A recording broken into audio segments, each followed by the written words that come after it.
এই সমস্ত অসহায় মানুষদের আর দোকানদারের কাছ থেকে চাঁদা উঠায়, ভাড়া উঠায়, তাদের উপর অত্যাচার করে, জুলুম করে, চাঁদাবাজি করে, টেন্ডারবাজি করে, এদের বিরুদ্ধে কোনো কিছু হয় না। আর নিষ্পাপ একজন আলেম যখন কোরআন থেকে কথা বলে, এদের বিরুদ্ধে ব্যবস্থা নেওয়া হয়।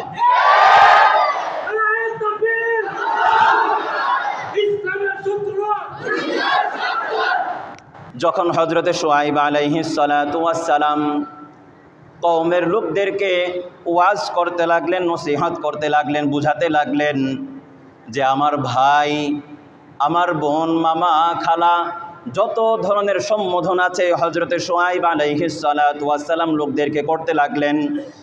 আর লোকদের মাঝে বলতে লাগলেন, তোমাদের কাছে যে সকল লোকরা টাকা পেয়ে থাকে তোমরা টাকা পরিশোধ করে দাও, তোমরা খাবারের মধ্যে ভেজাল মিশ্রণ করো না, তোমরা পণ্যের মধ্যে ভেজাল মিশ্রণ করো না, তোমরা পণ্য বিক্রি করার ক্ষেত্রে মিথ্যে কথা বলো না, তোমরা খাবারের মধ্যে ভেজাল মিশ্রণ করে তোমরা জাহান্নামকে ক্রয় করো না, তোমরা মানুষদেরকে ধোঁকা দিয়ে তোমরা জাহান্নামকে ক্রয় করো না।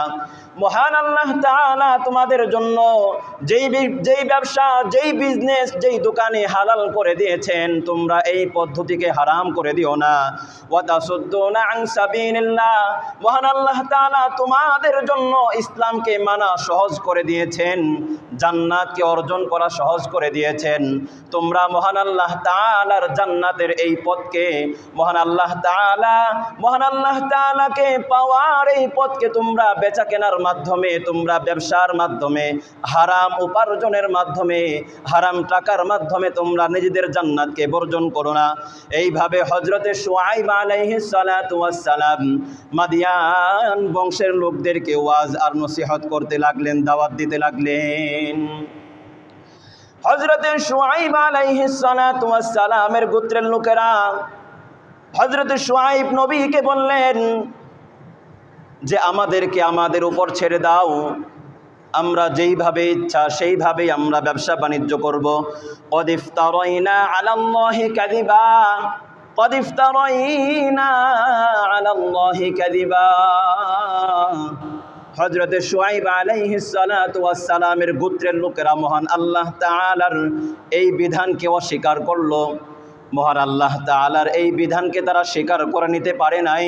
মহান আল্লাহ তাআলার এই ব্যবসায়িক, এই বেচা কেনার হালাল পন্থাকে তারা নিজেদের জীবনের মধ্যে ধারণ করতে পারে নাই।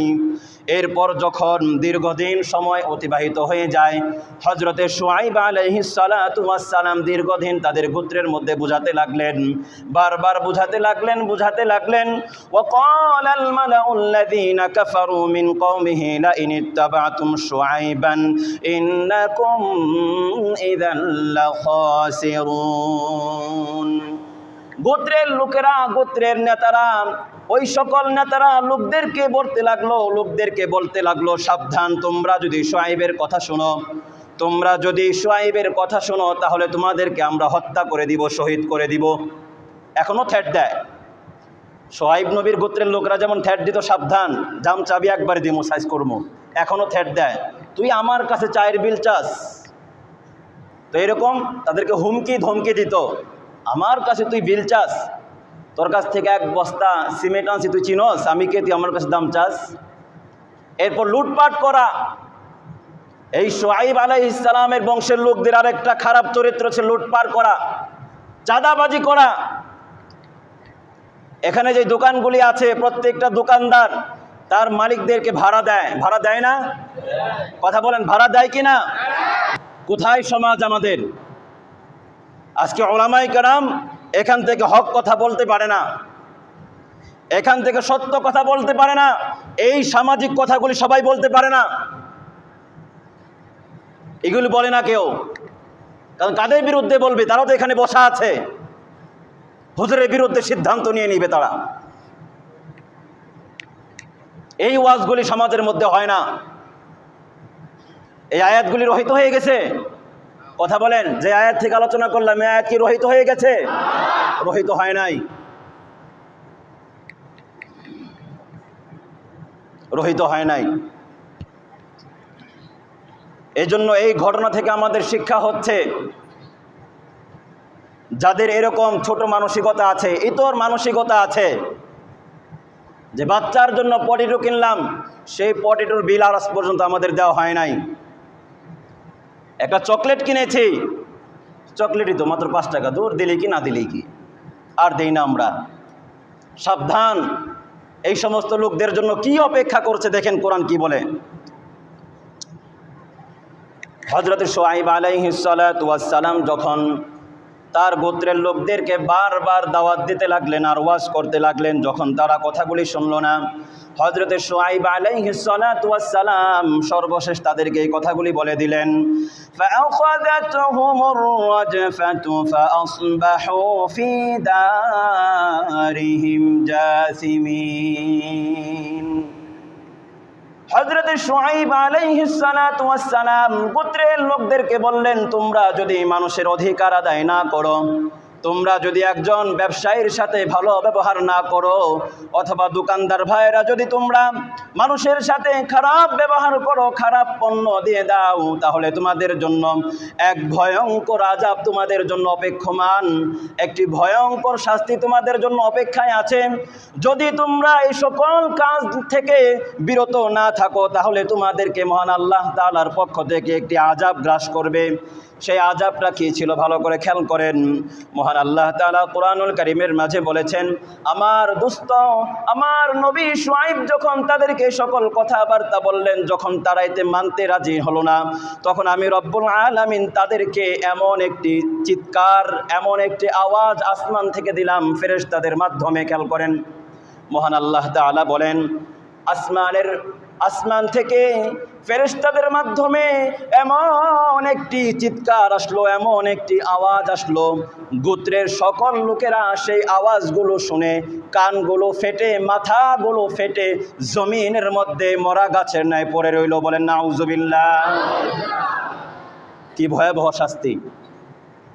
প্রশ্ন হবে, হুজুর তাহলে আমরাও তো এই কাজগুলি করি, আমাদের তো শাস্তি হয় না। শাস্তি কেন হয় না জানেন? আপনার জন্য আমার জন্য রাসূল দোয়া করেছিলেন যে আমার বান্দা যখন গুনাহ করবে, কোনো হারাম কাজ করবে, আল্লাহ আপনি তৎক্ষণাৎ এদেরকে শাস্তি দিয়েন না, এদেরকে তওবা করার একটু সময় দিয়েন। এই দোয়া আবার আল্লাহ কবুল করেছেন। সুবহানাল্লাহ পড়েন। এই কথা বুঝতে পারছেন ভাই? এই জন্য আপনি যখন চকলেট দেন, ডেট শেষ হয়ে গেছে, ওটা যখন দিলেন, আযাবটা তৎক্ষণাৎ আসে না। 1 নাম্বার শাস্তি ছিল আসমান থেকে একটি বিকট আওয়াজ আসছে, বিকট আওয়াজ আসছে, এমন আওয়াজ যে আওয়াজ তাদের কানের মধ্যে প্রবেশ করার সাথে সাথে তাদের কানগুলো ছিঁড়ে ফেটে, মাথাগুলো ফেটে তারা জমিনের মধ্যে মরা ঘাস যেমনিভাবে পড়ে থাকে, মরা খড়খুঁটো যেমনিভাবে জ্বালিয়ে যাওয়ার পর, ভস্ম হয়ে যাওয়ার পর যেইভাবে জমিনের মধ্যে পড়ে থাকে, এই লোকগুলো জমিনের মধ্যে সেভাবেই পড়া ছিল। নাউজুবিল্লাহ। 2 নাম্বার শাস্তি কি ছিল জানেন?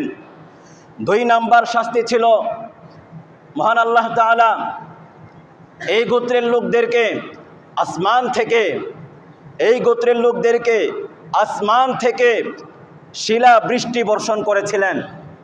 খেয়াল করেন, শিলা বৃষ্টি বর্ষণ করেছিলেন। আমাদের দেশে যেটা হয় ছোট ছোট, যে মানুষের গায়ে পড়লেও হালকা ব্যথা পাওয়া যায়, তেমন কিছু হয় না। এরপর ঘর বাড়িতে পড়লেও তেমন কিছু হয় না, ক্ষয়ক্ষতি হয় না।